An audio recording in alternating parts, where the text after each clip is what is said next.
I might lose my mother. I know how she gets with emotions and how things But will how do you fester. get with emotions? That's what my problem is with your mother. She didn't sit here tonight. Hey guys, and welcome to Little Black Book 91. I am here once again with the Inspirational Guru. We are linking up and collaborating once more to give you episode 7 and episode 8 of Family or Fiance. Listen, these two episodes we're about to review, I thought the last two were explosive, but these two, they got dynamite within themselves. And if you want to be a part of this conversation, don't forget to comment down below, but as well, like this video, share and subscribe to the channel as well. And don't forget, stay hydrated out there. Streets are hot.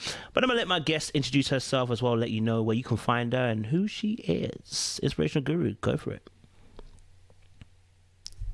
Oh, you're on silent, girl. Whoop! Sorry. Don't worry, they call it in the spirit. Hey, everyone. Hey, thanks once again. It's a pleasure to be here. As always, the Inspirational Guru, lawyer, life coach, business coach, relationship coach. A pleasure to be here. Hi. That's right. Did you hear those titles, people? Did you hear life coach, lawyer? You know what I'm saying? Inspiration. She even add woman of God on there. You know what I'm saying? Oh, yeah, of course. You know what I'm saying? She'll add more titles on there.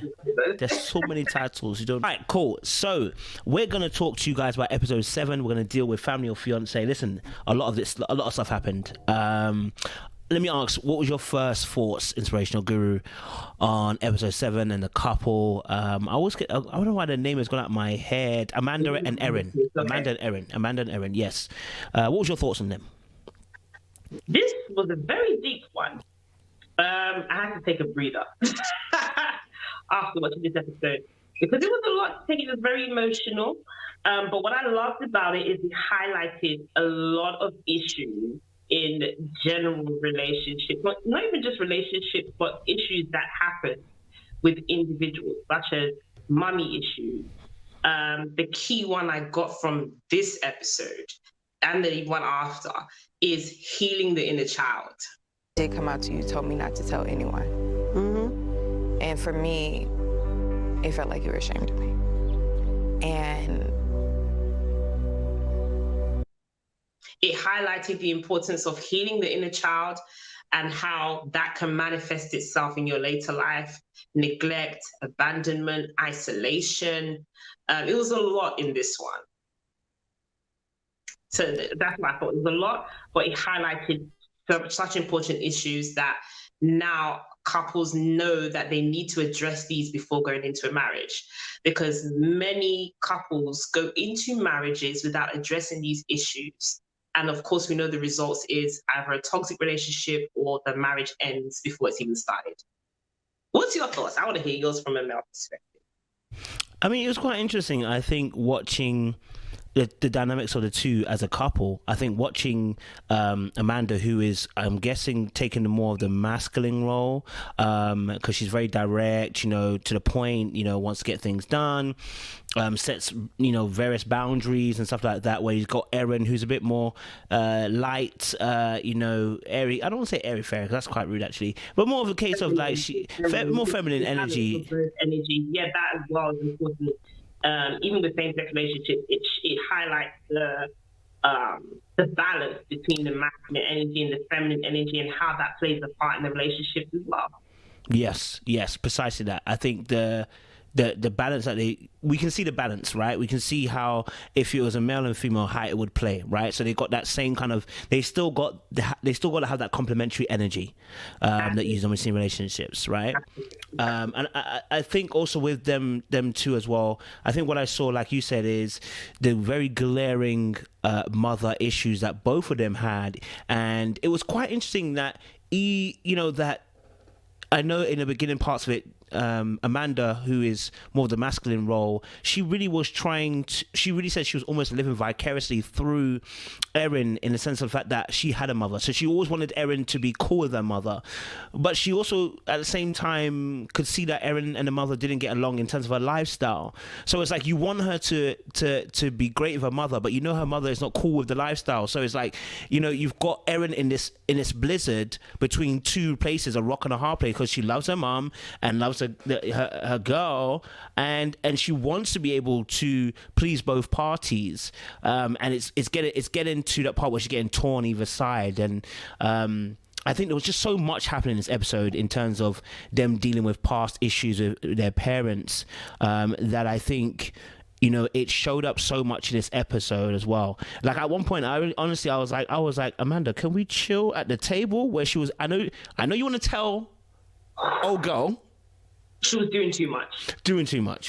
I think she was trying to do too much with the masculinity, taking on the masculine role too much, to the point that it led to disrespect. Where that came from, but let's be honest, it came from somewhere, and Erin was with you majority of her childhood. I really want our relationship to be genuine, but it can't be genuine if... So when she tried to come at the mother and say, oh, it's her upbringing, I was like, hold on, chill out. You know, you're not in a position to tell your partner's mother about how she brings up her child. Who are you to do that? You know, and when the mother had to silence her, like, hey, slow your roll, you know, and then it got to a point where the daughter now had to step in and try and cover for her. But then she was like, that's not what I meant. And then the father now had to kind of sizzle it down. But the daughter really should have told her, hey, chill out. You're being disrespectful to my mother now. You're really not in a position to talk about my upbringing. But what I felt happened there is her mummy issues, she was bleeding that onto her partner's mother. So, you know, when they had that conversation outside about, oh, your mother's said this, your mother's not being honest, your mother that, I actually could see her bleeding her mummy issues onto her partner and taking that mummy issue she has within out on someone else's mother. So that's what I saw happening there. And she tried to use her masculine role, but she was being disrespectful in the process because she had a very rough upbringing. So she assumed she knows someone else's upbringing. She did too much there, way too much. I agree with you. I think, you know, when I watched that scene, I said, oh, sis, I need you to calm all the way down. Just because I think the process, the journey of the conversation didn't actually allow for that statement to be made.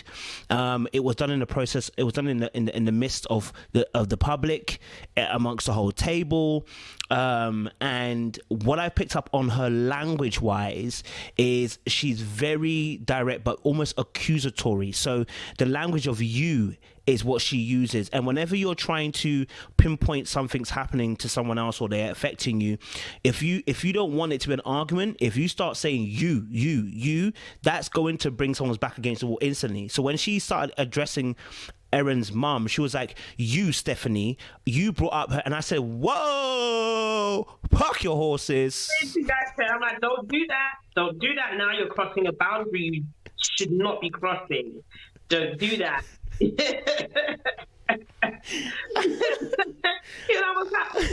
and I was even surprised at how calm the mother was when she silenced her. Because I was like, if that was my mother, it would have gone from 0 to 1,000 really quick. And I wouldn't have sat there and allowed that. I would have gone in on her for even opening her mouth to say that. So I was even shocked at how soft she was now trying to cover for her. She was her mother. And it was now like, that's not what I was saying. It's like, come on now, I just covered for you and you're still throwing fuel on the fire. But eventually the father, I think he was stepping in and defending his daughter, kind of sizzled it down a bit before it could go much further in terms of left. But I agree with you. I totally agree. The accusatory, the direct was a bit too direct, and it came up accusatory and very disrespectful.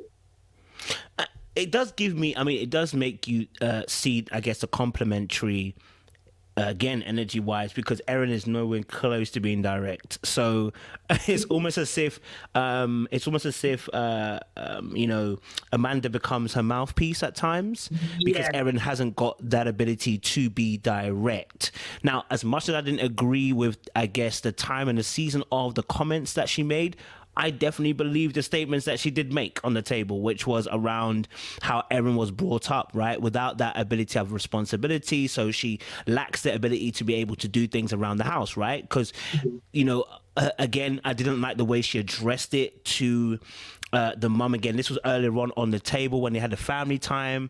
And, they were talking and she was addressing it saying, you know, that basically Erin is... what did she say? She's not messy. Messy would be a good word. She said something else. She said, I can't remember the exact word that she used for her.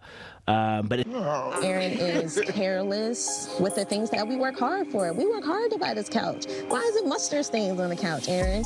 It's extreme. It's to the point where it's almost disrespectful. It's basically, she was just saying that the girl was almost discombobulated, like, and she said to the point of it's disrespectful. That's what she said. Yeah. You know, and I was like, "Whoa, that is some strong, warring words, sis." Like, now you're not even talking about the mum; you're talking about your own girl. And I said, "Girl, I think you are very direct, and I appreciate that. But I think you're too direct, and I think you're now talking from pain. And I'm not saying that you're not saying what's truthful, but I think you have. I think you're talking from some pain, and it's coming out. The mum issue. Like, there's nothing wrong with being direct. But it came from it went from being direct to coming from a different place. And what you just said now, she was coming from pain, again, pain from her mommy issue. So that was what was bleeding out through her words, which now turned from trying to be honest and direct about how you feel to being disrespectful about how you feel. So there's nothing wrong, and that's why I love the fact that you break it down like that, because there's nothing wrong with being direct. It's important to be direct to avoid problems in the future. But when it now starts to come from a place of pain or a place of spite or a place of disrespect, that's when it gets misinterpreted and becomes a problem. Totally agree with that. Let me jump back to the beginning. So obviously, because I know we jumped to the middle, my bad, and it was interesting. But let me jump to the beginning. Yeah. They spoke about what they actually want, which they want to get married and stuff like that. Get married. You know, when you're so committed to someone, you just can't see yourself living without them, and it gets past the infatuation, and that person really just becomes your piece of the puzzle. So that they met obviously at Gay Pride. They also, Amanda also proposed at Gay Pride as well. So again, just pointing out that masculine role that she's taken on, and then the reason given as to why they get married. Now, this one more comment on Amanda's thing. I just clocked this. I'm not going to say concerned, but I'm going to say they're going to have to watch out for this, right? Because I believe they'll get married and everything like that. But I think what they're going to have to watch out for is Erin's voice being lost, right? There was a scene on the couch where they were talking to Dr. Tracy, and Erin was actually talking. I think it's day 2. Erin was actually talking and explaining the situation, and literally, without even thinking, Amanda cut across her and continued on and didn't even give a moment's notice to the fact that Erin was still talking. And Amanda been together. So for us, when we came to the table, it was a different type of feeling. Ours was at a positive. I feel like theirs was a negative. I think that was the differences between our tasks, where that I had a lot of. And Erin kind of was like this and kind of looked to her with a side profile of the eye, and I said, I wonder how long that will last for. Because when someone cuts off your voice, again, this is all back to that directness and trying to almost maybe take the lead too much. Like you were saying, that too much trying to operate in the masculine, you can end up silencing the other party's voice and doing exactly what you said the mum is doing to Erin, you're now doing to your own girlfriend. You know what I mean? I don't know if you kind of picked up on that or anything, or if you got something to add on that. I definitely agree. And I think the loss of voice does come from the issue that Erin was having as well. So the isolation issue, the neglect issue, that also plays in her not being able to have a voice. Because when you go through a traumatic situation that can come from your childhood where you felt like you couldn't speak out, or like she said that she felt like she was being ashamed of or was isolated, neglected, that can lead you to a place of not knowing how to voice your feelings. You prefer to keep them inside because you're isolated. So I think what we saw there with Erin is that was playing out in her adult life. It's manifesting in her adult life where she's not speaking up enough, or when she speaks and someone cuts across her, she doesn't say, hey, I still want to be heard. She just goes back into that little circle and just says, okay, let me just stay safe here because it seems like every time I want to do something, I'm being thrown back in the box. They were very like shut down. And that's when I started to do it too. I started to do the turtle. Like, wait a minute. Yeah, seriously. You know. Well, there's a lot of history there. You guys have a lot of water under the. So that's really my thoughts on that part of the situation. And she hasn't really learned how to have a voice. Like, I think towards the end she did, through having the breakthrough. And I hopefully after that, she will start to have a voice. But she's used to being in a small place and having other people do it for her. And that manifests in the relationship, through the relationship she had with her mother. Yeah, love that. Absolutely right. I think an encapsulation of her struggling to have a voice was, and it was a painful situation, was when they were talking in front of the other doctor. Sorry, her name's gone out of my head. When they were having the conversation on the couch, both herself and her mother. And, you know, she was evidently choked up by the emotion of what she was feeling and everything like that. But at the time of when she was trying to say what she wanted to say, it really took the mother to kind of soothe her and say, hey, say your piece. I'm listening to you. Say your piece. The mother had to repeat a few times before she can get to a point of actually saying how she felt. Yes, the mother has to say, come on, you can get through this. We have to get through this. Let it out. In other words, just let it out. Come on now, you have to do this. So like her mother had to let her know, you need to let your voice be heard. I can see you, you know, and because she did say she didn't feel like she was being seen by her mother. So I think her mother now saying, I can see you, I see you, speak, let it out. I think that was able to give her release for her to be able to speak out, because before she felt like she wasn't being seen. She felt like she couldn't be seen, that she was a shameful thing. Way that I was raised, I'm going to change the way my belief structure, but just because that's there, it does not mean I look at you any different. Absolutely. And, you know, that goes to a point again where she spoke about very early on in the episode, where she spoke about, no, it was even is in that actual episode where she said, when she said to her, you know what? And obviously her mom was coming from, I guess, a Christian background, if you want to call it that, or at least a religious background. So I guess this is where we're going to have to, we can talk about this a lot. Yeah. The mother said something which I think many people who are Christians, and that could include myself, when we're young and maybe religious and not really deep in Christ to the fullest, which was the mother said to her, when she said she was coming out, she said, don't say anything right now. Now, I know the mother was saying, obviously, she wasn't embarrassed by her, or she wasn't taken aback by that. She just wanted to, she had a lot of things on her plate, but that doesn't sound right. Like, for instance, if I came out and said, I've got a wedding, my wife are now, my ex fiance now are going to get wedded next week. I don't expect you to say to me, oh, don't tell anybody right now, just keep it to yourself, because, you know, you wouldn't have said that, right? So the truth of the matter is, it's not because you were busy. You didn't want to deal with this situation because it requires an emotional response, which you weren't ready for, right? And in doing so, you silenced your daughter, but you also made her feel like she was not being seen again and not being heard again. And this is added to the fact that earlier on in the episode, she said, I had to keep telling my mom over and over again, I'm not changing. This is not a phase. This is me and who I am, right? And I think just having to have that energy to keep trying to do that to your mom, and then her adding that on top by saying, keep it to yourself as well, not right now, that will crush a spirit. You know what I mean? That will crush a child's spirit. It creates the spirit of wanting acceptance. So, you know, her coming out to her mother and her mother saying, don't tell anybody, definitely was, like you rightfully said, she didn't want to deal with the emotion. And also she was probably feeling ashamed. Like, and when I say ashamed, of what other people will think. Because again, if there's one thing I can be honest about, when it comes to, and I'm being careful here because I don't want it to be like I'm attacking Christianity as a whole, but this is real. When it comes to, yes, we have our faith in God, Father, Son, Holy Spirit, yes, but there are Christians who act like religious bodyguards, right? So they categorize sin. So they'll look at the fornicator different to looking at the homosexual. They'll look and they'll treat the fornicator or the person who had a child out of wedlock worse than the person who's gay. They choose who they want to judge according to the category of sin, right? And this is where you're ready to get uncomfortable. I'm about to get uncomfortable here, but it is what it is. when it comes to, you know, homosexuality, there's a lot of hate coming from God's people, okay, Christians, and it's wrong. Like, it's the way they treat it. It's coming from a hateful place.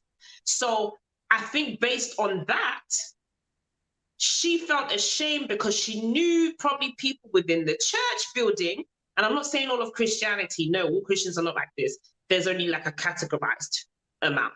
So she probably was worried that the church will have a lot to say. Oh, you know, her daughter's gay, she's lesbian, oh my God, she's going to hell and all of this. You know how it goes. So I think that she didn't want to deal with the public backlash coming onto her as a mother, because they may say, what did she do? What kind of mother is that her child came out gay? This is real stuff that's actually happening.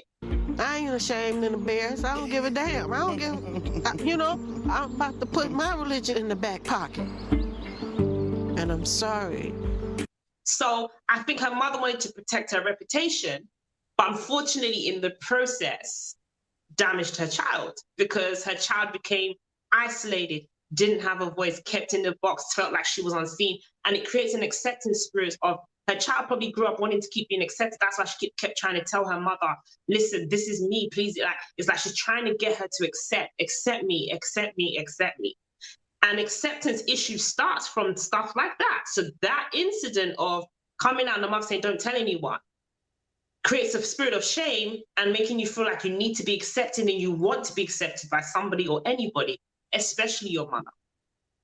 What are your thoughts on that? Now, I had to be very careful because obviously I'm not generalizing, and we're all very. You can generalize. No, but I didn't want to wrongly generalize because we're both believers. I'm a believer, but I'm speaking based on what I've seen happen in the church. Yes, we have our scriptures. Yes, we have our religious laws and whatnot, but it's been wrongfully used. It's been wrongfully taken out of context. It's created hate. And that's not godly. That's not Jesus. That's not the Spirit of God. So I thought it's important that I highlight that, because that's probably what she was going through. These things are happening in church buildings. Yeah, yeah, no, I don't mind. Let's keep it 100% real. Let's keep it 100% real. You know, absolutely right. I think you spoke absolutely eloquently about it. And, you know, this is one of the struggles we have as Christians within the faith. And, you know, we do automatically categorize sins as worse than the other. We like to put a league table in terms of what's the highest and what's the lowest in terms of sins. You stole a loaf of bread. All right, cool. But you pregnant? Oh, my God. Like, you know, and we do put those weights on. I think what we do incorrectly as a faith community is we look at the consequences, human consequences, and then turn that on its head as this sin is worse. But the consequence isn't how God looks at the sin itself, right? So sometimes what we're trying to do is almost trying to speak for God in terms of what he's seeing in each of his children. Do you know what I mean? Because we can see the human consequence of action. And that's the problem that we have, rather than really just staying in the lane of, okay, I see you, just like I may have fornicated. Okay, that person may be gay. And actually, do you know what it is? We still got to be able to speak in love, right? So I'll keep it 100% real. I think when I was like, I wasn't even born again. So this is when I was a religious Christian, right? I went to church and everything like that. And I remember we had a conversation in uni. This was when I was 18. And we were having a discussion about what would happen if your child was gay? And we had a discussion. I said, they are coming out of the house. There's no way they're going to stay at this house. No, they can't stay with these roots. They can't, right? I remember the girl said to me, it was like, yeah, but how would that show the love of Christ? I said, I don't care. They can't stay in this house, not under my roof, right? Because at the time, what I was aware of was a religiosity and a religious spirit in terms of how I knew Jesus. Those of us who really know Christ and come into a relationship with Christ, and this is not even all, because some people are still growing. That's why we have racism even within Christianity. But those of us who really get a grip and a handle of Christ, we start to see people differently, especially when we've gone through things ourselves, right? So if someone asked me a question now, if my child was gay, in fact, the funny thing is, before that episode aired, I was actually walking the other day, and I was thinking, what would happen if my child was gay? And I said, Lord, I'm not gonna lie to you, this is a test that I'm not sure I would love to have. It's not my kind of one I would like to have. But if it happens, how am I gonna deal with it? I'm gonna have to just show love and mercy and grace. right? And I'm gonna have to work through it with that child going through that process. Am I throwing them out? No. Do you know what I'm saying? Like I was even struggling thinking, what is my limit in terms of asking? How would I behave? How would I understand them? How would I be able to give them a safe space within my home so that it's not a place of alienation, right? Because clearly you already know my views. I don't agree with it. But do I have to voice that every single time I see you? I don't agree with your style. I don't agree with your style. That's not gonna show the love and care of a parent. Remember, I'm a parent first before I can start thinking about everything else. So I got to show that love that God would show me. Because if you look at the world itself has gone against God, is still against God, and yet still the mercy and the graces are still available. How can then I be a parent and not offer the same grace and mercy for my own child? That doesn't show the love of Christ. Exactly. Go for it, sis. Exactly, I totally agree. And I understand the mother's difficulty because yes, there was the religious side and she may be wondering, would God want me to do it like this? But I totally agree. God would want you to still love your child unconditionally the way he loves us, because we won't want our child to be isolated. We won't want that our child to go in a totally dark direction because of that. Because again, making your child feel isolated, making your child feel shameful, making your child feel like the black sheep will lead them to seek love in the wrong places. And it will lead them to seek acceptance from the wrong people.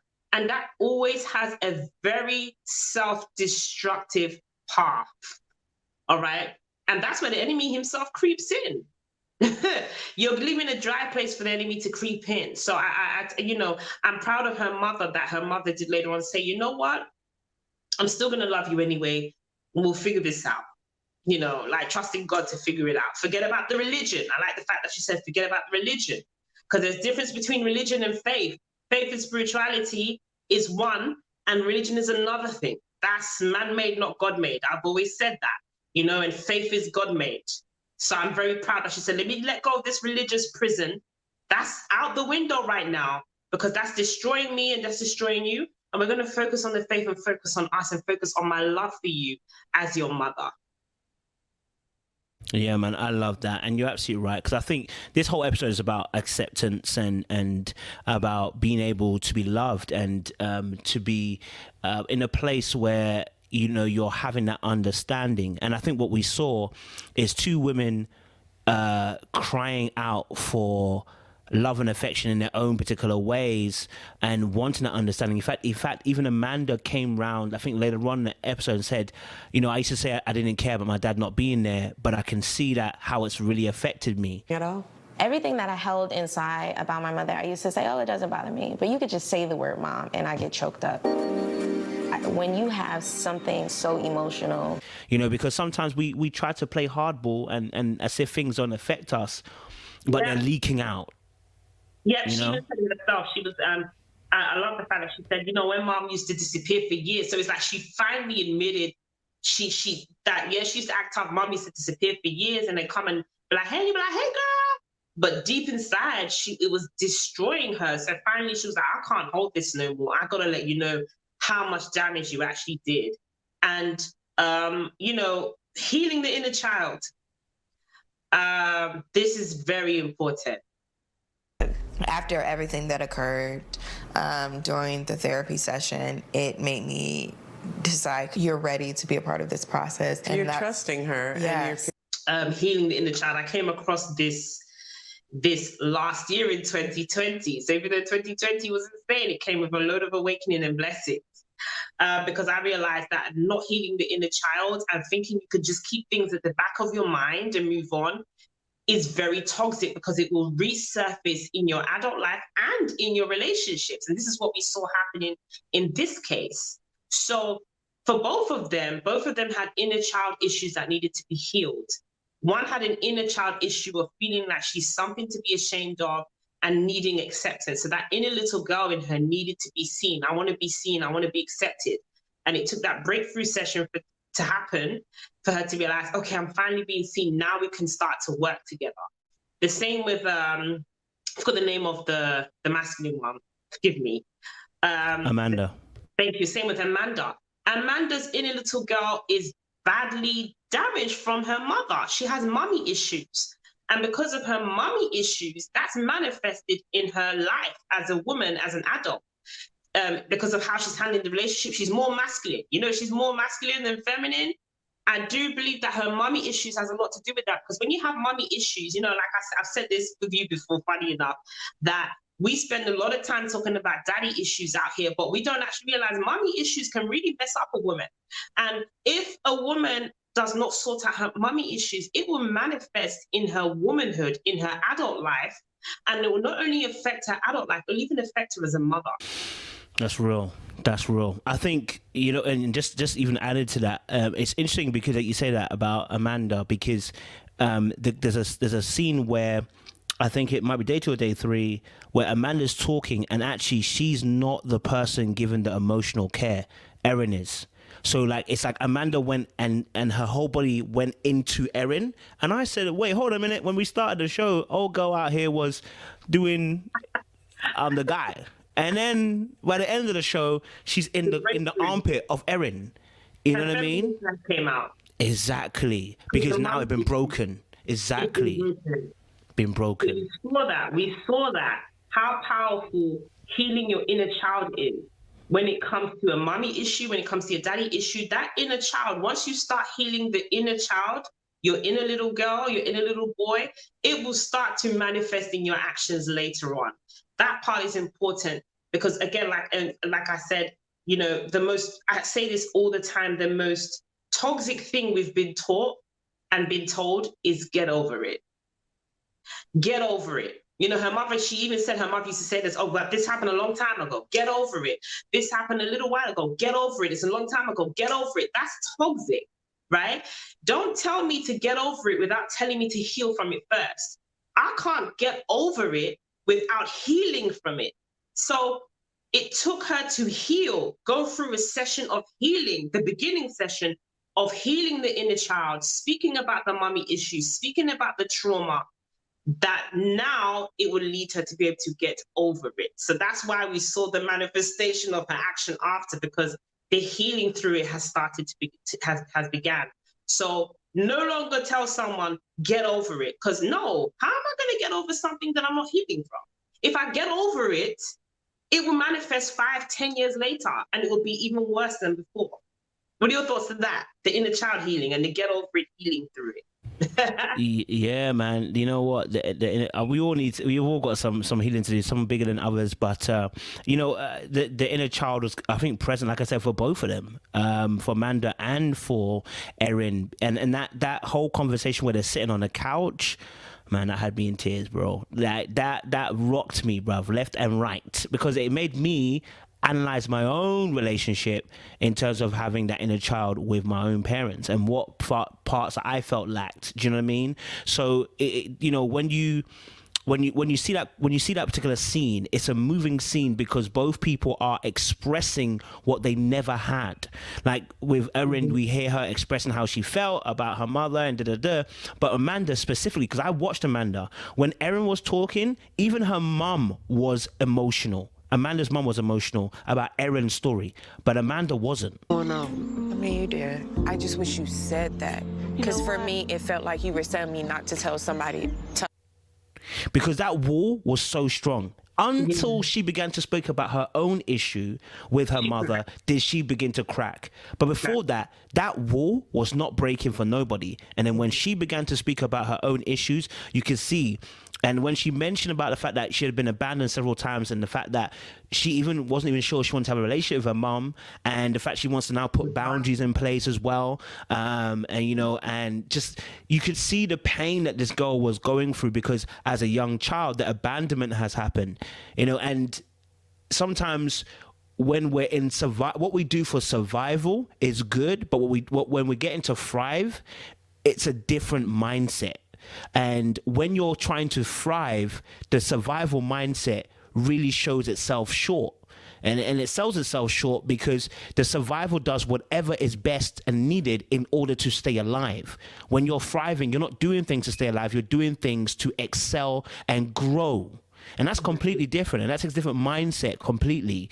You know, to encapsulate that in an analogy, is almost like if a plant only needs a droplet of rain to be able to survive just a few weeks, but then there are other plants that are getting wholesome rain and are growing into tall trees. Now, the other tree has survived. Okay, it's grown some way, but the trees have gone beyond it. Why? Because they have had the right nutrients in order to grow and thrive in those arenas. So it's important that Amanda and Erin, but I was specifically talking about Amanda specifically because I think she holds a lot in.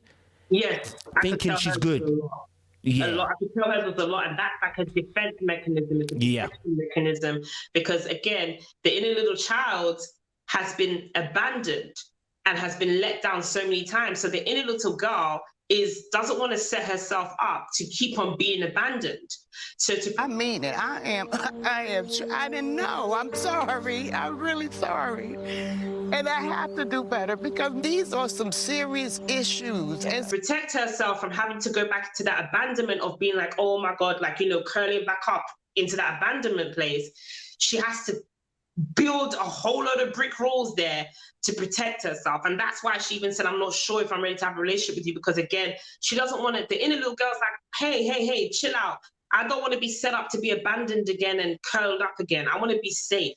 So that wall is like a safety wall to protect herself from any form of pain or any form of abandonment, because abandonment is extremely painful. So to protect herself from that guard had to go up, or exactly like we saw, which was very emotional. Once they were in that healing place where she now felt safe, those walls came down and the tears came out and the breakthrough started to happen. Man, yeah, man. And you know, just in case anyone's asking that question, like if they're watching this and listening to this, whether you listen to it by podcast or whether you listen it to by video, whatever, you might be asking the same question I was asking, maybe not this episode, but other episodes I've asked, what is the work? You know what I mean? What is, like, you know, we're talking about healing. How do I get, you know, that step forward? You know, how do I get to that place? If you're not familiar with, you know, doing the work within, you know, this is where therapy, counseling, you know, really will help you. If you're not used to being self-introspective, you know what I mean? If that's something that you struggle with, and I'm not even saying people who are even self-introspective don't need a therapist. They need it too. I'm not saying they don't, right? Therapists need therapists. So don't think they're any special than you. But if you're not used to doing that introspective work, slowing down and actually, you know, going back through the thought processes, because this is where I think a lot of people struggle. People don't actually know why they do what they do. So you've never really sat down and gone, let me trace back the decision I just made and how I got there. People struggle to make that link and connection, whereas other people are able to do it. Like I said, they still need therapists, but other people are able to do it more easily, to go back to their childhood themselves and go, actually, that is why I'm doing this, that. And other people can't. So if you're listening to this, I'm going to urge you and I'm going to push you. It's time, if you feel like you're in that place where you know you're suffering and you can't figure out why you're making certain decisions, grab yourself a counselor, therapist. Listen, Google is there. Google is there. But if you don't know any, Frontline Therapist is there as well. Shout out to them, do some great work.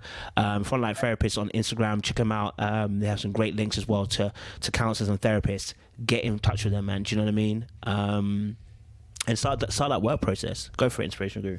Absolutely.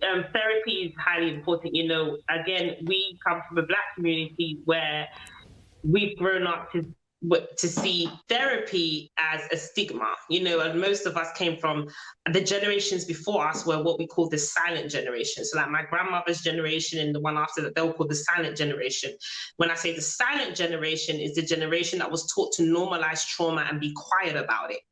Okay, so we're like descendants of that, but the good thing is the millennials are breaking that cycle where we're like, mental health is not a stigma. It's not okay. It's okay to not be okay. You seeking help and therapy doesn't make you weak. It actually makes you strong. You going for therapy is growth and freedom. It's not weak, it's growth and freedom. Growth into your higher self, okay, your purposeful self, when I say higher self, and freedom from the shackles of those traumas that's spiritually holding you hostage.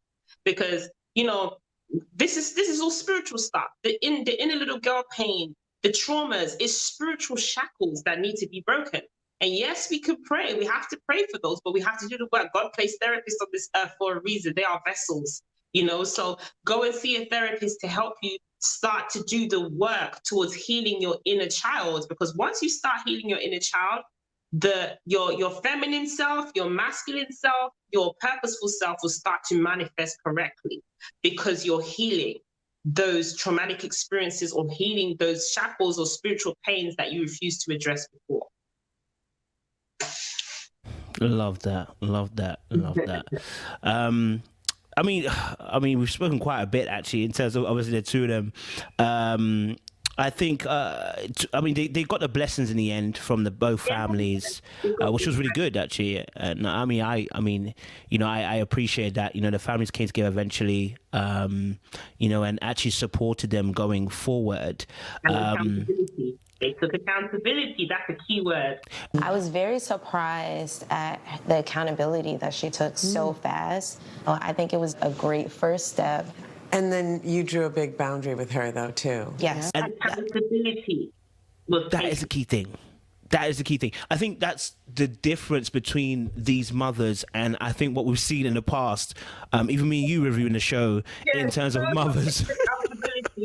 No accountability. I think only one parent in the previous review we did took accountability and said, it's because she saw this, that she's normalized that. But yes, the other was like, nope, no accountability. That's been so normalized, not take accountability. So this one, it was a breath of fresh air to see accountability being taken from both mothers. Yeah, and I want to give a big shout out because actually the father, of Erin actually was quite supportive. He actually was trying to understand. He asked questions, and even when Amanda came at him and said, "I felt you were disrespectful in terms of breaking boundaries," he said, "What did I do that was disrespectful?" And as soon as she explained it, he said, "All right, cool. I hear what you said," and didn't make an argument or a fight of it. He just took it on board and went about his business. And I think that was important too, to kind of help, stabilize the boat a little bit, because, there's a lot of things that are happening within a relationship. And, again, I do agree with points of what Amanda has said, maybe not the time in the season, but in terms of like the breaking of boundaries. I mean, if you're calling your daughter at 3 a.m. in the night, sir, please, what are you doing at that time? Shouldn't you be in bed? You know what I mean? Unless you should be in bed. You should be up, okay? Leave your daughter alone, all right? So, I definitely did agree with Amanda in those aspects of them doing that. One thing I want to say is also as well, Erin's mom, Stephanie, was, like I said, she took account at the end, so I'm kind of scooting back a little bit. When Amanda was speaking about their relationship, saying obviously at the moment, Erin's mum wasn't really being forthcoming in terms of, trying to bring a relationship forward. And Mommy Stephanie was trying to defend her position by saying, that it was Amanda who hadn't really come forward. And I'm like, how do you want Amanda to come forward if you don't support the lifestyle of even your own daughter? And I felt that little switcheroo. I said, sis, come on, you got to take accountability here in terms of you not helping the relationship between yourself and Amanda, because, as much as I'm all for the fact that when sometimes we have to take initiative sometimes as a children, in this scenario, she's not your child. You know what I mean? Like, and she can't overstep the mark trying to bridge a gap with you that you don't want to bridge the gap. Like, that doesn't work. So, yeah, I did just that little part there. That was quite interesting to talk about as well. So, yeah, it was a lot. There was a lot on this episode. Final thoughts then. Final thoughts of of this particular episode. If you want to conclude it, you can conclude it. But final thoughts. I'll say final thought is healing is extremely important. You can't escape that in any form of growth.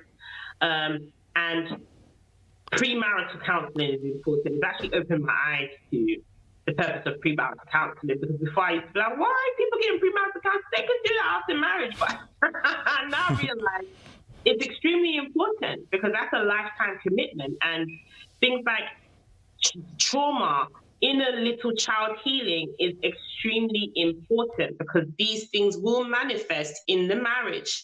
They will manifest in how you handle each other in a marriage. They'll manifest in how you even raise your children.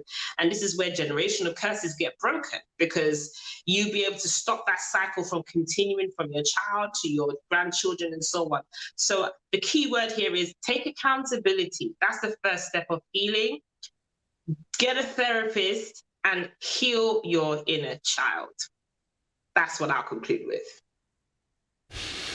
Definitely hear that. I mean, I just want to say, anybody listening to this, just take what you can from this, man. Do you know what I mean? And, I tend to try and listen to stuff like this and take my own healing from it, you know what I mean? In terms of reviewing stuff that are happening in my life, and opening my eyes to being more aware to maybe there's some things going on that I don't even realize. But, listening to other people talk about it has made me more aware. Oh, maybe that was something that happened to me and I need to think about it. Maybe the way I'm even talking to people, as I saw Amanda talking, I said, well, I need to make sure, do I talk like that sometimes? Am I being too direct sometimes? Am I using you too much? You never know.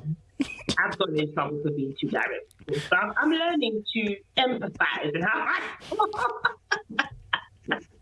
I'm guilty. It's I'm a journey. guilty. It's a journey. Trust me, I'm guilty. It's a journey. It's a journey. Okay, but Inspirational Guru, let them know where they can find you. Yes. So Instagram, I'm all up in your face up on there. So at the Inspirational Guru _ you can subscribe to my YouTube channel. I started it, but I'm only, once I get the hunch that I need to record something, it will come back. So just leave that to God. But the Inspiration Guru on YouTube as well, Instagram, and on Facebook as well. That's where you'll find me. And you can tune into my podcast where I address more of these issues as well. So thank you, Little Black Book. Pleasure as always. Well, guys, it's been an amazing conversation. Want you guys to tune in again for episode 8. That will be later on tomorrow. We'll drop that for you guys tomorrow. If you're watching this, the video will drop tomorrow for you guys. But we appreciate you guys. Please stay locked, stay loaded, stay hydrated out on them streets. And also as well, don't forget, leave a comment down below. And maybe, you got some of your own gems you want to spill that you saw in this episode. Let us know down below and we will have a nice little conversation and chat. But again, guys, we appreciate you guys. Stay locked and stay loaded and behave yourselves out there. Okay? Appreciate you guys.